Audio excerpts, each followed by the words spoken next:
Group D की तैयारी जो लोग भी कर रहे हैं, खास कर जिन्होंने नॉन आईटीआई से फॉर्म फिलअप किया है, मानकर चलना ये आपके पास ना अंतिम मौका है, लास्ट चांस है दोस्त। ग्रुप डी में नौकरी करना है या नहीं करना है, ये लास्ट डिसीजन, फैसला आपको लेना है।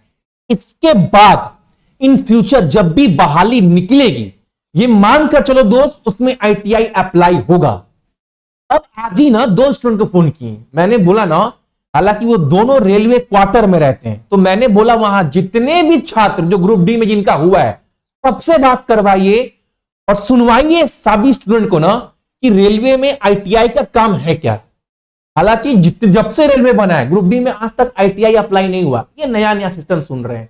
अब इसके ऊपर सब कुछ बताएंगे, लेकिन जहां तक मुझे लगता है ये फैसला हालांकि कोर्ट में चल रहा है और अभी भी बहुत लंबा खींचेगा ये मामला, लेकिन जहां तक मुझे लगता है कोर्ट में फैसला चल रहा है तो कुछ बोलना भी सही नहीं है। लेकिन मेरे एक्सपीरियंस और जहां तक मुझे लगता है, देखो अभी भी ना आपको बहुत मौका मिलेगा तैयारी करने का, 1-2 महीना तो आपको और टाइम मिलेगा दोस्त।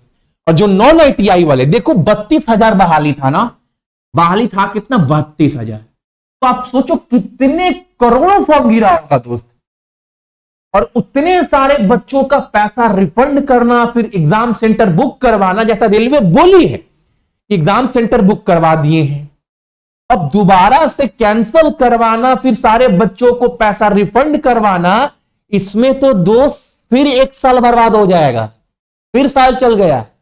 तो जहां तक मुझे लगता है, जहां तक मेरा एक्सपीरियंस है, बहुत चांसेस है, 99% चांसेस है ना इस बार नॉन आईटीआई वालों को भी मौका मिलेगा। इसीलिए मैं बोल रहा हूं ये लास्ट चांस है। क्यों बोल रहा हूं? क्योंकि इसके पहले जो बहाली आया था ना, उसमें नॉन आईटीआई आईटीआई सभी फॉर्म फिलअप कर रहे थे 10th बेस के ऊपर, ठीक है। और आईटीआई वालों को अभी कुछ गलती नहीं है। इस बहाली के आने के बाद ना रेलवे ने खुद बोला ये बात कि अब से जब भी बहाली ग्रुप डी में आएगा उसमें आईटीआई जो है वो एप्लीकेबल यानी लागू होगा। लेकिन जब नया वैकेंसी आया, जब नया बहाली आया, पहले रेलवे के द्वारा निकाला गया बहाली, चलो 10th पर, उसके बाद रेलवे के द्वारा बोला गया अब जब भी बहाली आएगा ना दोस्त तो उसमें आईटीआई लागू होगा। अब दोबारा जब बहाली आया तो रेलवे ने फिर से बहाली क्या कर दिया, 10th पास पर निकाल दिया। तो आईटीआई वाले बच्चों का गुस्सा होना बिल्कुल जायज है, उनका भी कुछ गलती नहीं है। अब यह मामला कोर्ट में चल गया, जब मामला कोर्ट में चल गया तो 22 सालों लग गया, कुछ डिसीजन, कुछ फैसला नहीं आ रहा है। लेकिन ये मेरे एक्सपीरियंस से मानकर चलो ना, इस बार जो फैसला आएगा वो रेलवे के पक्ष में आने का बहुत ज्यादा चांसेस है। अगर नहीं आया, 1% के लिए मालूम नहीं आया ना, फिर भाई 5-6 महीना, 1 साल फिर एग्जाम डिले होगा। क्योंकि रेलवे के द्वारा जो वकील है वो कोर्ट में बोल चुके हैं कि हमने सारा सेंटर बुक कर दिया है। वो तो कोर्ट ने फटकार लगाया, फिर बोला नहीं हम ऐसा नहीं किए, लेकिन सब सेटिंग है, रेलवे एग्जाम करवाने पर तैयार है, ठीक है। मेरी बात समझ रहे हो आप? तो बहुत चांसेस है कि रेलवे के पक्ष में फैसला आए और ये एग्जाम ना 10th पास के ऊपर हो। लेकिन इसके बाद इतना लफड़ा उपड़ा होने के बाद अब बाबू बहाली आया ना रेलवे में ग्रुप डी में अगले साल, अब बहाली अगर आया तो ये आप मानकर चलो अब बहाली जो ग्रुप डी में आएगा इन फ्यूचर वो 10th आईटीआई के ऊपर होगा। इसीलिए मैं बोल रहा हूं नॉन आईटीआई वालों के लिए लास्ट चांस है, करो या मरो का सिस्टम है ये वाला, और आप कर सकते हैं। देखो दोस्त, ये तो कोर्ट में फैसला चल रहा है, फैसला क्या आएगा नहीं आएगा ना हमको पता, ना आपको पता, ना अभी भगवान को पता है क्या फैसला आएगा। लेकिन आपकी तरफ जो बनता है आपकी तरफ से कम वो तो करिए। मैं बोल चुका हूं, देखो 4 सब्जेक्ट पढ़ना है, इसमें 30 नंबर का मैथ है, 25 नंबर ये आएगा, 25 का जीके और करेंट अफेयर जीके आपका 20 नंबर का, और साइंस आपका 25 नंबर का। कुछ नहीं तो दोस्त कम से कम जो नंबर आपको एग्जाम में देकर जाएगा ये 55 नंबर, ये तो कम से कम सही से पढ़ लो, पेपर बहुत आसान आ रहा है। अभी कल ना संडे है ना, मैं सीबीटी 2 का जो पेपर हुआ ना आरआरबी एनटीपीसी का, मैं पूरा पेपर आपको सॉल्व कराऊंगा, अपलोड करूंगा वीडियो, देखना कितना खतरनाक सॉल्यूशन है मैथ का, जितने भी मैथ है, और हलवा मैथ है।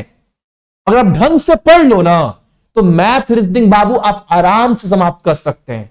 और आपको सब कुछ मैंने दिया है। काफी लोग लेकर बस बैठ गए।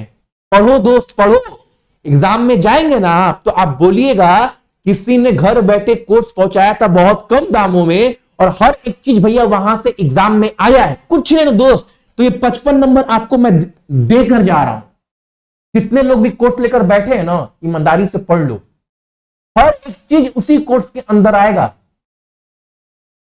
और मैंने आपको टेलीग्राम का सपोर्ट भी दिया है, कोई दिक्कत हो आप मुझसे पूछ सकते हैं। लेकिन ये मानकर चलना ये लास्ट चांस है। एप्लीकेशन बाबू वही इंस्टॉल करना, बार बार समझा रहे हैं, सक्सेस की 98 ऑफिशियल, ये वाला एप्लीकेशन आपको इंस्टॉल करना है। ध्यान से देख लीजिए, इसी के ऊपर आपको सारा कंटेंट मिलेगा A to Z। लेकिन दिमाग में रखना ये अंतिम मौका है ग्रुप डी में नौकरी करने का, ये दिमाग में स्पेशली। सबसे पहले फोन में प्ले स्टोर ओपन करिएगा, सक्सेस की 98 ऑफिशियल मारना है, ये वाला एप्लीकेशन अपने फोन में इंस्टॉल करना है। अच्छे से देख लीजिए, ये मेरा खुद का है, सारा कंट्रोल मेरे पास है, कुछ ऊंच नीच हुआ तो मैं ठीक कर सकता हूं। इसको ओपन करने के बाद फोन नंबर ईमेल आईडी देने के बाद रजिस्टर होने के बाद जितना कंटेंट पुराने एप्लीकेशन था ना उससे कई ज्यादा कंटेंट मैं आपको यहां पर देने वाला हूं। आप देख रहे होंगे एक नया ई बुक सेक्शन भी लॉन्च किया है। इसके अंदर ग्रुप डी का 15 सेट, एनटीपीसी का 20 सेट, सब 30 रुपए 35 रुपए में यहां डालने वाला हूं ताकि कम से कम रुपए में आप तक हर एक चीज आपके पास पहुंच सके। किसी भी एग्जाम की तैयारी कर रहे हो दोस्त, जैसे मान लो कोर्स के अंदर जाएंगे, अभी इतने कोर्स आपको दिख रहे हैं, अभी और कोर्स लॉन्च होने वाला है। मान लो ग्रुप डी का कोर्स आपको लेना है या एनटीपीसी का लेना है, कंटेंट के अंदर जाएंगे, बाय करने के बाद रीजनिंग का वीडियो कोर्स पीडीएफ के साथ, मैथ का वीडियो कोर्स पीडीएफ के साथ, करेंट अफेयर पूरा अप टू डेट, 24 का पूरा 25 का up to date, important current affair के टॉपिक भी डाल दिए ताकि कोई नया अपडेट आए ना तो मैं वो दोबारा अपडेट करता रहूं। ये नहीं कि आपने जो पुराना पढ़ लिया कुछ चेंज हुआ एग्जाम में गए अलग आ गया, तो मैं इसको अपडेट करता भी रहता हूं। इसके अलावा अपने फोन में ना कोई भी वीडियो डाउनलोड कर रख सकते हैं ताकि कभी नेट का प्रॉब्लम हो ना तो आराम से वो वीडियो एप्लीकेशन में खोलिए, नेट का कोई जरूरत नहीं है, डाउनलोड करने के बाद आप आराम से पढ़ सकते हैं। स्टैटिक जीके का हर एक टॉपिक का पीडीएफ मैंने यहां पर अपडेट कर दिया है, ठीक है। कोई भी दिक्कत हो आप सभी को तो आप मुझे कमेंट्स करना। इसके बाद